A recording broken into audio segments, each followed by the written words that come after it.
হ্যাঁ, এই আর মনে করে আবার দেবেন কিন্তু এই কচু গাছটা।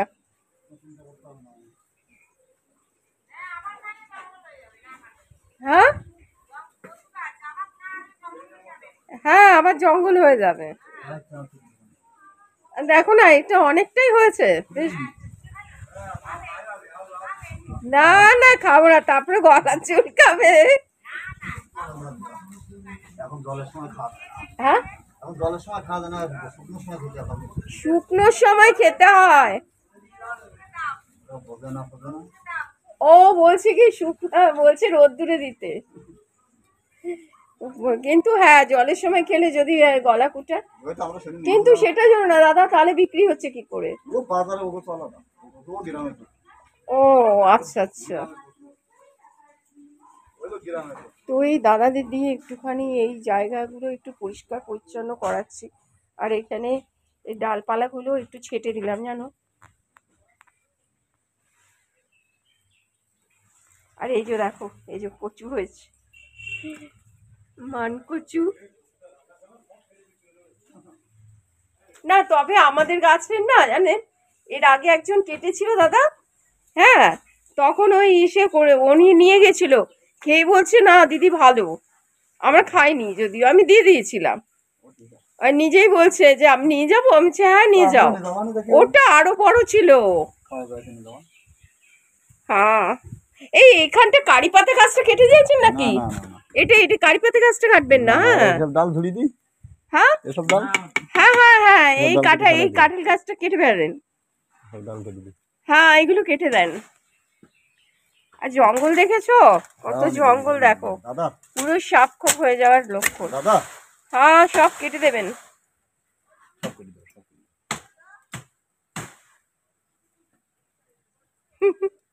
পাশের বাড়ি সবাই ডাকছে জানো।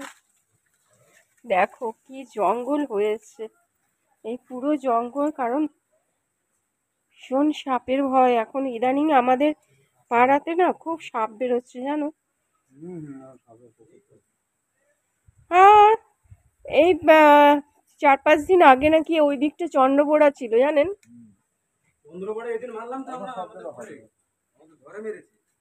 আপনাদের ঘরে মেরেছেন? বাবা, ও বাবা।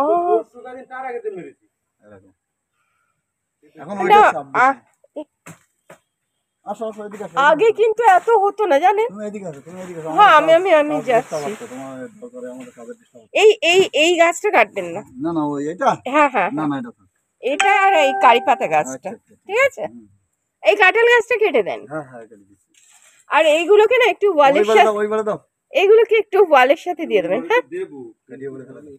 হ্যাঁ, ওইবারে জঙ্গলে বেড়েছে নি। ভিডিও করে রাখছেন উনি। মনে ভিডিও করে রাখছো? আমাদের দাদার মনে দেখাচ্ছ ফোন করি।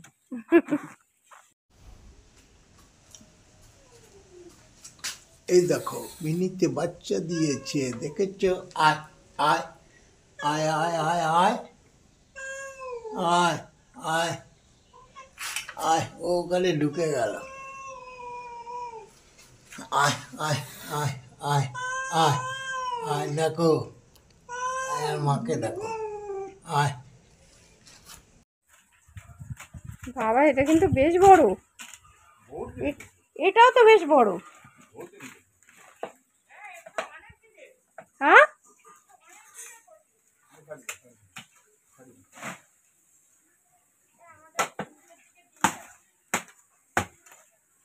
এই বলছে তোমাদের কচুর গলা ধরেছে।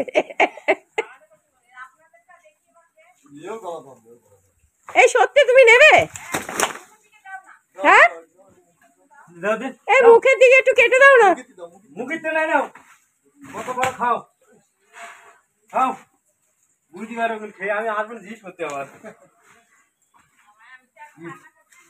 এই জায়গার প্রচুর গাল লাগবে 100%, এই জন্যে রৌদ্র আসনের গায়ে, আর রৌদ্র লাগে না, না 100% গাল লাগবে। এই যে আপনার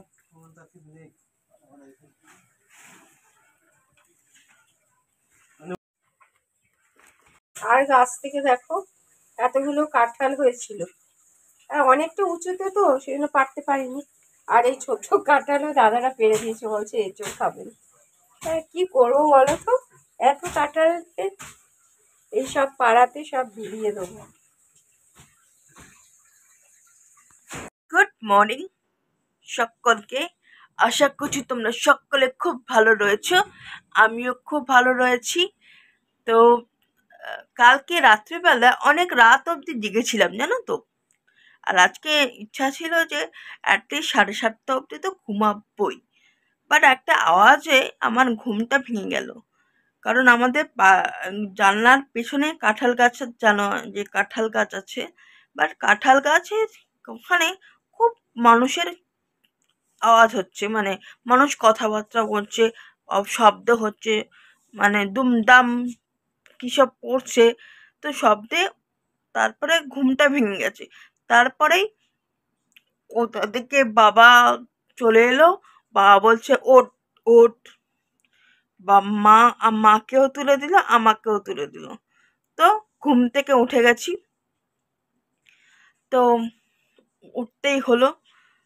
তো তারপরে দেখলাম যে কাঁঠাল পাড়ছে, আজকে কাঁঠাল গাছ থেকে পাড়াচ্ছে।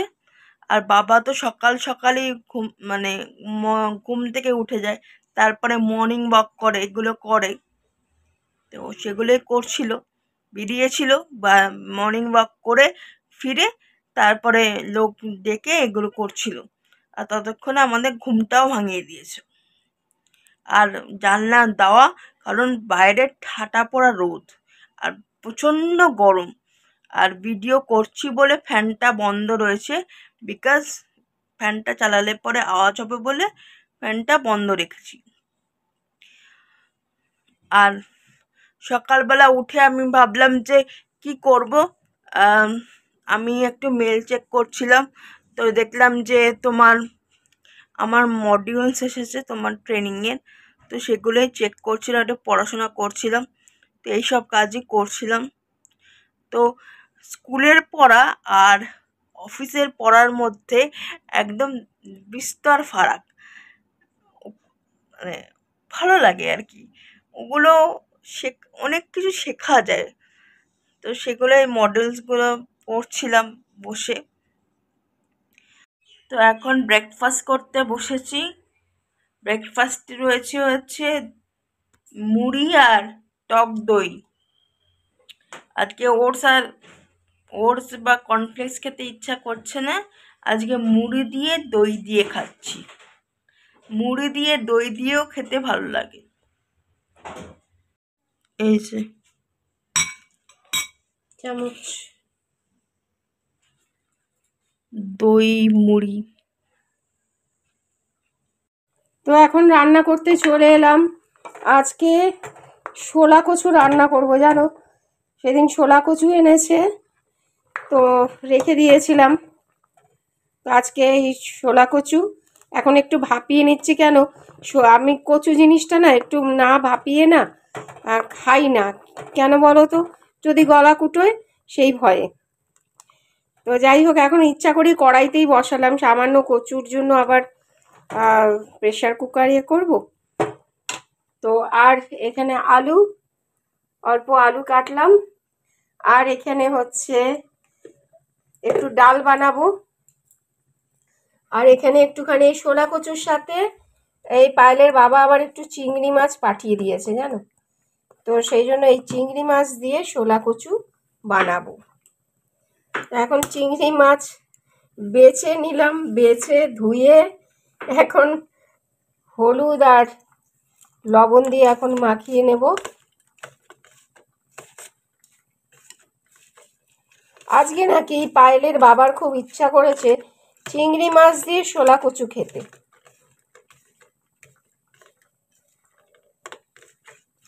এইসব কাণ্ড কারখানাগুলো পায়েলের বাবারই খুব ইচ্ছা করে জানো, কি বলবো। তো যাই হোক, নুন হলুদ মাখানো আমার কমপ্লিট, এবারে কচুটাও সেদ্ধ হয়ে গেছে, এখন নামিয়ে নেব।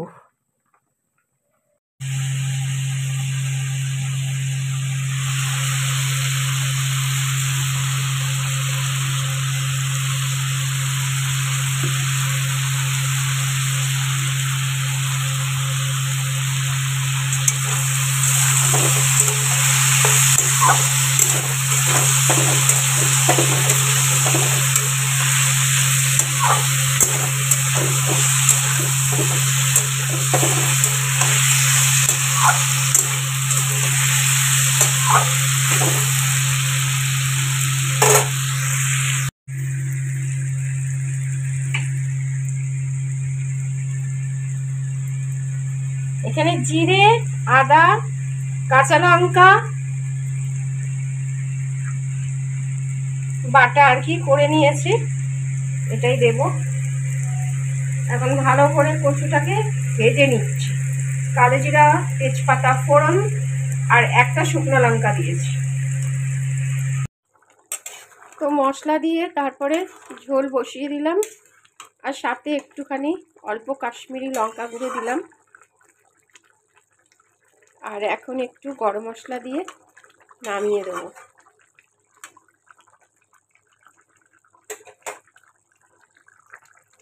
ওমা, এসে গেছো? হ্যাঁ, একটুখানি বাজার করে যে না, আবার বাজার? অল্প করে বাজার, ওই আম ফাম, একটু উচ্ছে, একটু লঙ্কা, এই যেগুলো ছিল না, হ্যাঁ, কাঁচা লঙ্কা ছিল না। তো ওইগুলোই আর কিছুই না। ওই রান্নাতে তো উচ্ছে ভাজা আমার রেগুলার চাই। ওই ওই যে দেখেছো, আবার এখন আমাকে উচ্ছে ভাজতে হবে। উচ্ছে ভাজা নাকি তার রেগুলার চাই, কি বলবে বলো? কিচ্ছু বলার নেই। উচ্ছে ভাজা নয় উচ্ছে ভাতে, উচ্ছে ভাতের থেকে বলে উচ্ছে ভাজা খাবো। বলো, ভাজা পোড়া খেতেই হবে তার। আর তোমরা বলো অনুপমা দি তুমি ভাজা করো, ভাজা করতে চাই না গো, না হলে ভাত খেতে পারবে না। মানে ডালের সাথে কিছু একটা চাই, সে তুমি যাই দাও। নয় ওই যে আলু সেদ্ধ অনেকদিন ধরে করি না, একদিন করবো যেন। পেঁয়াজ, ওই আলু ভর্তা, পেঁয়াজ দিয়ে আলু ভর্তাটা না দারুণ হয়, খুব ভালো লাগে খেতে গো। তো আজকে আর পুজোটা এখনো হয়নি জানো, তাই এখন লক্ষ্মী পুজোটা আজকে ওই যে ওখানে সব একটু দেখভাল করছিলাম না, আর সব কিছুতে দেরি হয়ে গেল। তারপরে ঘরে গিয়ে একটু রেস্ট নিচ্ছিলাম, বড্ড গরম আজকে গো। মানে উত্তরবঙ্গে এত বৃষ্টি হচ্ছে, ডুবে যাচ্ছে, আর আমাদের এখানে বৃষ্টিই নেই। আর সবাই তোমরা পায়েলকে কনগ্রাচুলেশন জানিয়েছো, সত্যি খুব ভালো। তোমাদের থেকে এত কিছু পাবো তো ভাবিনি, আর সত্যি তোমরা অনেক অনেক দিচ্ছ, অনেক ভালোবাসা। তোমাদেরও প্রত্যেককে আমার ভালোবাসা। সবাই ভালো থেকো, সুস্থ থেকো, এটাই আনন্দ লাগে জানো তো। পরিবারের লোকজন সবাই ভালো থাকলে আমাদেরও ভালো লাগে, আর আমাদেরও ভালো লাগে, এটাই হচ্ছে ব্যাপার। তো দেখো এখন রান্নাটা শেষ করলাম, আবার এখন উচ্ছে ভাজতে হবে। তো এখন উচ্ছে কেটে তাহলে উচ্ছেটা ভেজে নেবো। তো চলো তারপরে ওদের খাবারটা আবার দিয়ে, মানে আগে ওদেরকে সন্তুষ্ট করে তারপরে আমি স্নান করে পুজো দেবো। তাহলে না নিশ্চিন্তে পুজো দেওয়া যায় জানো তো। না হলে ওই একটা তখন না তাড়াহুড়ো তাড়াহুড়ো, আর তাড়াহুড়ো করে না পুজো দেওয়া যায় না, আর কিছু করা আমার ভালো লাগে না। তো চলো এখন এটা কেটে নিই। আজকে অনেকক্ষণ ফিরে এসেছি, এসে একটু বাজার নিয়েছিলাম, সেটা অনুপমাকে দিলাম। ও বাবা, তার কি ঘোষা! আবার একটু লাগতে হলো পিছনে, ওনাকে একটু খুশি করতে হলো। তারপরে এখন স্নান ফান করে রেডি হয়ে চলে এলাম। তো লাঞ্চ আমার রেডি। আজকের লাঞ্চ মেনু কি তোমাদের একটু দেখিয়ে দিই।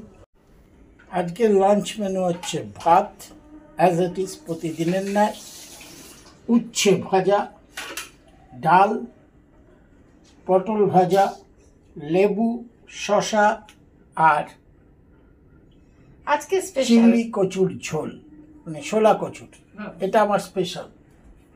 তো এই হচ্ছে আমাদের আজকের লাঞ্চ। তো চলো বসে পড়ি। অনুপমা এসে গেছে, খাবার দেবে। ওদিক দিয়ে মেয়েও এসে গেছে খাবার খেতে। হ্যাঁ, ওদের যেন গন্ধে গন্ধে যেন খিদে পেয়ে যাচ্ছে তোমাদের, না? যাই হোক, খিদে এখন পেয়ে গেছে, তা খেয়ে নি, কি বল? তোমার এত এনার্জি বেড়ে যাচ্ছে কেন দুপুরবেলা হলে পরে? আমি সেটাই বুঝতে পারছি। খাবার খাবো বলে এনার্জি চলে আসছে।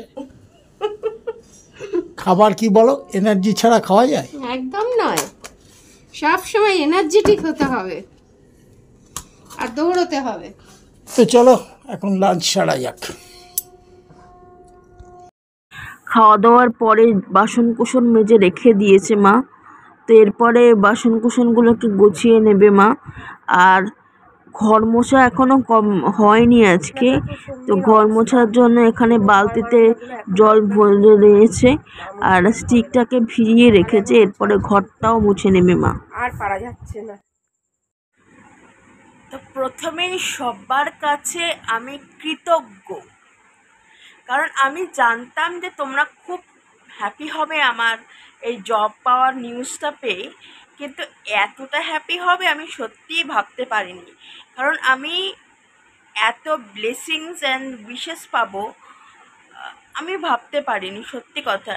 যখন থেকে আমি ভিডিওটা পাবলিশ করেছি তখন থেকে যে উইশেসটা আসা শুরু হয়েছে, কংগ্রাচুলেশন উইশ আর কি। তো পুরো 24 আওয়ার্স আমি উইশ পেয়েছি। তো এটাই হয়তো মিডিয়ার পাওয়ার।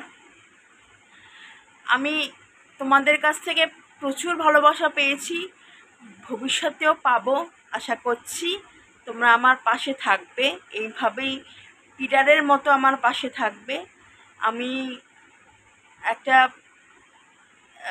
একটা নতুন একটা স্বপ্ন দেখার চেষ্টা করছি, যেই স্বপ্নে মানে দুনিয়াতে কোনো ডার্কনেস থাকবে না, শুধুই পজিটিভ এনার্জি থাকবে, যেখানে কোনো মন খারাপ থাকবে না। এবং মানে আমার যত অপমান এবং কি বলবো, যত অপূর্ণ আশাগুলো রয়েছে সব পূরণ হবে তোমাদের মাধ্যমে এবং আমার চাকরির জীবনের মাধ্যমে। তো তোমাদের আশীর্বাদের হাতটা আমার মাথায় রেখো এবং আমার পাশে থেকো। আমার মা বাবা তো ইউটিউব করবেই, আমিও সাথে করব যখনই সময় পাবো, কারণ আমার ডিউটি আওয়ার্স হচ্ছে 9 ঘন্টা। তো এখন 7 দিন তোমার ট্রেনিং চলবে, তারপর থেকেই কাজ শুরু হবে। আর আমার হচ্ছে আমি ঠিক জানি না টাইমিং, ডিউটি আওয়ার্সটা আমাকে এখনও কনফার্ম করেনি, সেই জন্য জানি না আমি ঠিক। তো যখনই আমি সময় পাবো তখনই আমি ভিডিও করব। তো ফাঁক কাজের মাঝেই আমি ভিডিও করব। তো এটুকুই বললাম। খুব থ্যাংক ইউ, তোমরা আমাকে অনেক কিছু দিয়েছো এবং ভবিষ্যতেও আমাকে অনেকটা ভালোবাসা দেবে এবং অনেক কিছু আমাকে দেবে, আমি এই আশাই করি। হয়তো একটু লোভীর মতো কথাটা শুনলো যে একতরফা তোমাদের থেকে শুধু নেবই, হয়তো এটাই বলছি। তো আমিও চেষ্টা করব কিছু পজিটিভ কিছু মেসেজ দেওয়ার, যতটা আমার পক্ষে সম্ভব। তো আমার পেটুক চ্যানেলটা তো রয়েছে, যেখানে আমি ভিডিওস করি, ইটিং শো করি। তো অনেকেই বলেছো যে পায়েল তোমার তো মোটা হয়ে যাচ্ছ, কিন্তু তোমরা যদি আমাকে দেখো একটু, আমি 6 কেজি ওয়েট লুজ করেছি। মানে আমি আগে 81 কেজি ছিল, এখন 76 কেজি এখন ওয়েট আমার। তো আরও ডিক্রিজ করতে হবে। তো আমি বলছি না যে একেবারে আমি টার্গেট অ্যাচিভ করে ফেলেছি, কিন্তু আমার চলছে আমার ইয়েটা। তো আমার স্ট্রাগল তো চলবেই, যতদিন আমি না সুস্থ হচ্ছি, একদম প্যারালাইজ মুক্ত না হচ্ছি, ততদিন আমার স্ট্রাগল চলবেই। এবং আমার স্ট্রাগলের প্রথম দিন থেকে যারা আমার পাশে ছিল, আশা করব তারা শেষ দিন পর্যন্ত আমার পাশে থাকবে এবং নতুন নতুন সাপোর্টার এবং মানুষকে আমি পাশে পাবো। তো এই বলেই আজকের ভিডিওটা এখানেই শেষ করছি। নমস্কার, বাই বাই। এখনও যদি আমার যে জীবনকে সাবস্ক্রাইব না করে থাকেন, তাহলে অনুরোধ করছি সাবস্ক্রাইব করে নেবেন আমাদের জীবনকে। টাটা।